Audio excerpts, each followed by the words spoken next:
दोस्तों नमस्कार। आज हम बात करने वाले हैं भूतिया कहानी के बारे में। चलिए बढ़ते हैं कहानी की ओर। यह एक ब्रह्म राक्षस की कहानी है जिसे आप लोग जानते ही होंगे। उस राक्षस का नाम है ब्रह्म राक्षस। इस पर कई कहानियां बनाई जाती है और राक्षस के अनेक नाम होते हैं, जैसे कि पिशाच, राक्षस, डायन, चुड़ैल आदि बहुत से नाम होते हैं। तो दोस्तों चलो मैं अपनी कहानी पर आता हूँ। हमारे गाँव में एक ब्राह्मण रहते हैं जिनका नाम दुर्जन सिंह है। दुर्जन सिंह को लोग दुर्जन जी कहकर बुलाते हैं। उनके घर से कुछ दूरी पर एक खेत था। उस खेत में एक बहुत बड़ा बरगद का पेड़ था। वह बरगद का पेड़ बहुत पुराना था। कुछ समय के बाद उन्होंने उस खेत पर घर बनाने की सोची। पहले वाला घर बहुत छोटा होने की वजह से उन्होंने खेत पर घर बनाने की सोची। उन्होंने उस बरगद के पेड़ कटवाया और अपना घर बनवा लिया। कुछ दिन तो ठीक ठाक चल रहा था, पर कुछ दिन के बाद दुर्जन जी बड़े परेशान रहने लगे। वह कभी पूजा करते और कभी नहीं। तो उनकी बीवी ने उनके बदले स्वभाव को देखकर पूछा कि तुम आजकल पूजा नहीं करते हो और आजकल बदले बदले से रहते हो,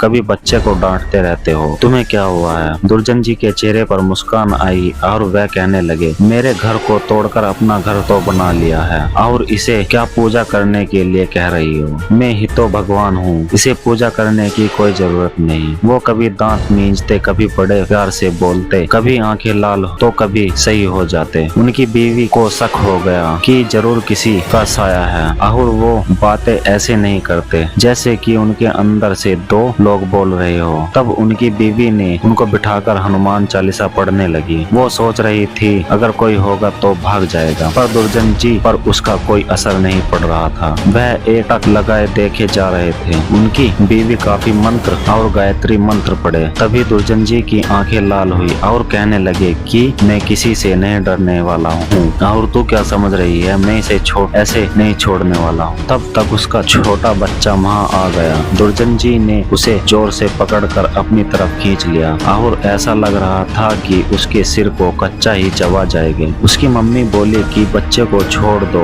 इसने तुम्हारा क्या बिगाड़ा है? दुर्जन जी की पत्नी ने अपने बच्चे को अपनी तरफ खींच लिया। उसने फिर पूछा, तुम कौन हो और मेरे पति के अंदर क्यों आए हो? आप हमसे क्या चाहते हो? आप कौन हो? तब उसने कहा कि अगर अपना भला चाहती हो तो बरगद के पेड़ लगाओ, जितना भी हो सके पेड़ लगाओ, फिर मैं बताऊंगा कि मैं कौन हूँ और फिर मैं चला जाऊंगा। तब दुर्जन जी की बीवी ने 100 पेड़ बरगद के लगाए। एक दिन उसकी पत्नी ने देखा कि आज दुर्जन जी सुबह उठकर पूजा पाठ करके आ चुके हैं। तब दुर्जन जी के अंदर जोश आया था। उसने बोला, मैं तुम्हारे पति को आज छोड़ के जा रहा हूँ, तुम सदा सुखी रहो, तुम्हारे आचार विचार बहुत अच्छे हैं। मैं एक ब्रह्म राक्षस हूँ, वैसे मैं किसी को नहीं छोड़ता और न ही किसी से डरता हूँ। तुम्हारे पति ने मेरे बरगद को काट दिया था जिस पर मैं हजारों सालों से रह रहा था। मुझे गुस्सा तो आया, पर मैं तुम्हारी अच्छाई के कारण मैंने इन्हें छोड़कर जा रहा हूँ, तुम्हारे पति को छोड़कर। तब दुर्जन जी अचानक सही हो गए। तब दुर्जन जी की बीवी की आंखों से आंसू निकल आए। तो दोस्तों अगर बुरे के साथ अगर तुम अच्छा करोगे तो एक दिन वह भी अच्छा ही हो जाता है। तो दोस्तों कहानी कैसी लगी? और ऐसी कहानी के लिए हमारे YouTube चैनल को सब्सक्राइब करें। धन्यवाद। मिलते हैं अगली वीडियो में, तब तक के लिए नमस्कार।